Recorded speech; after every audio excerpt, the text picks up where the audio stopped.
El escritor peruano y premio Nobel de Literatura Mario Vargas Llosa presentó apenas el miércoles su nuevo libro La llamada de la tribu, en donde durante la presentación se dio tiempo de opinar de varios temas políticos a nivel internacional, y México desde luego no fue la excepción. Como ya es costumbre con el escritor sudamericano, todo aquello que huele a izquierda es totalmente reprobable para él, y en México no fue la excepción, donde se refirió, sin mencionarlo en un principio, al candidato presidencial de Morena, Andrés Manuel López Obrador, al asegurar que esperaba que México no volviera a una república demagógica y populista. Sí, digamos, hay una posibilidad, y las encuestas dicen que grande, de que México retroceda de la democracia hacia una democracia populista,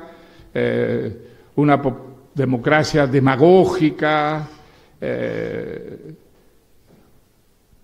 ¿Van a ser tan insensatos los mexicanos teniendo el ejemplo trágico, horrible de Venezuela al frente, de votar por algo semejante? Asegurando que en caso de que los mexicanos eligieran al tabasqueño como el presidente, volverían hacia atrás, es decir, habría un retroceso democrático. Pero lo que no nos hemos detenido a pensar es el hecho de que porque Mario Vargas Llosa sea un premio Nobel de Literatura, debemos de tomar en cuenta su opinión política. Es como si imagináramos el hecho de que un candidato que llegue a la presidencia va a acabar por arte de magia con todos los males. Por el hecho de que tenga un buen ejemplo, todos los demás van a dejar de ser corruptos, y en síntesis, por el hecho de que tenga buena voluntad, todos los problemas de nuestro país van a acabarse.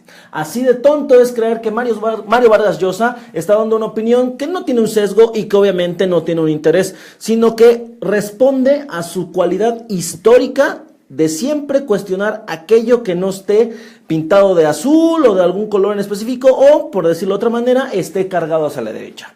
Para poner en síntesis todo lo que Mario Vargas Llosa dijo, hay que recordar solamente que hace varios años, en la década de los 90, dijo que México, especialmente el México gobernado por el PRI en aquel momento, era la dictadura perfecta.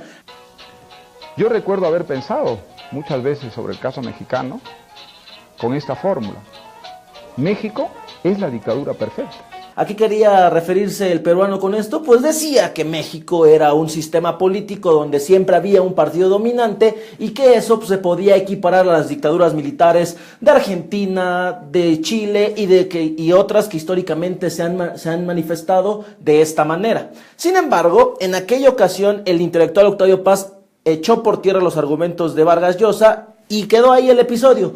Hace 6 años, en 2012, cuando el candidato del PRI era Enrique Peña Nieto, Vargas Llosa volvió a declarar sobre el proceso electoral mexicano, asegurando que teníamos que reconocer, escúchenlo bien, que el PRI había cambiado y que su forma de gobernar era distinta.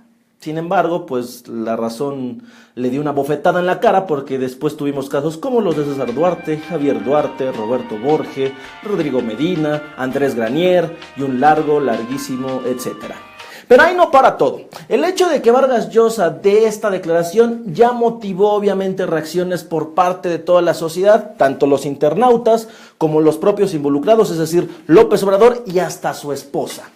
Vamos a ponerlo en contexto sin afán de ofender a nuestros amigos priistas. Pero lo que Vargas Llosa dijo es que México estaba en riesgo de volver a una república demagógica y populista, poniendo como ejemplo, adivinen qué, exactamente, Venezuela. Aunque no dijo abiertamente esto, que cualquier priista promedio llega a vociferar en redes sociales de que México se va a convertir en Venezuela si gana López Obrador, ignorando también que el propio Banco de México, un organismo gubernamental, aseguró que en caso de que triunfe, ya sea López Obrador, ya sea José Antonio Meade, ya sea Ricardo Anaya, quien sea, habrá incertidumbre económica. A pesar de que existe este antecedente, Vargas Llosa aseguró que México tiene ahí enfrente el ejemplo del país que gobierna Nicolás Maduro, donde aseguró que un 90% de la población está buscando salir de este país.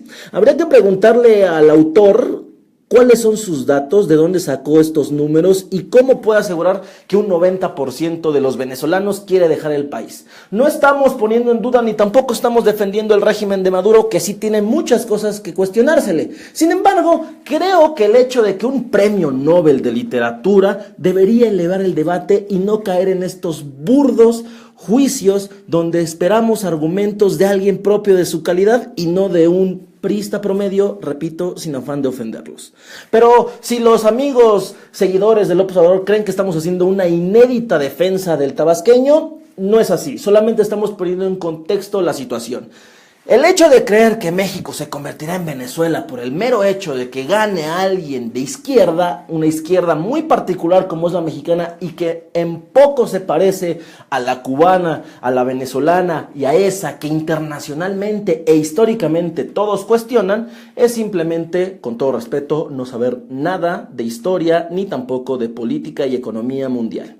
No estoy diciendo que yo tengo la verdad absoluta porque no es así, pero lo que sí puedo asegurar es que si Mario Vargas Llosa va a emitir una opinión como un intelectual, como esa posición privilegiada que tiene, tendría que hacerlo de una manera más consciente y desde luego recordando que en su vida política pues tuvo un intento de ser presidente del Perú, hizo alianzas con los personajes más negros, más impresentables de este país. Y al perder la oportunidad de llegar a la presidencia, hizo otros acuerdos fuera de su país para salir bien librado y no quedar mal parado después de haber incursionado brevemente en la política. Mario Vargas Llosa históricamente ha despreciado a la izquierda. Eso ya es personal, pero antes de eso debería tomar en cuenta que es un intelectual y que su voz será escuchada por millones de personas en el mundo y obviamente debería de entender que el llegar a lanzar acusaciones y señalamientos de ese tipo no le corresponden más allá de que sea extranjero o no. Desde luego López Obrador reaccionó y, como ha sido parte de su reacción últimamente, dijo que Vargas Llosa era un gran escritor, pero un mal político, y no hizo ningún otro comentario, salvo la insinuación de que veía sospechosa la injerencia del peruano en el proceso electoral mexicano. Mientras tanto, su esposa, Beatriz Müller, dijo que le parecía vergonzosa la actitud de Vargas Llosa. Hasta ahora, lo cual me causa extrañeza, los priistas, los principales opositores de Andrés Manuel, no han ocupado las declaraciones del escritor ganador del Nobel en 2010. Sin embargo, no les extrañe que en breve comencemos a escucharlas y a verlas reproducidas por todas partes, porque desde luego a quién más le convendría este tipo de declaraciones. Obviamente, cuando olviden el pleito que tienen con Ricardo Anaya, a quien siguen acusando a través de las instancias que ustedes quieran ponerle nombre, acusándolo de lavado de dinero. Pero eso ya es otra historia. Mientras tanto, así quedan las cosas y Mario Vargas Llosa debería entender que por el hecho de ser intelectual no deberíamos considerar que su opinión es realmente tan importante. Así las cosas. Yo soy Santiago Soriano, esto es Reporte en el 1 y aquí nos vemos en una ocasión próximamente. Gracias.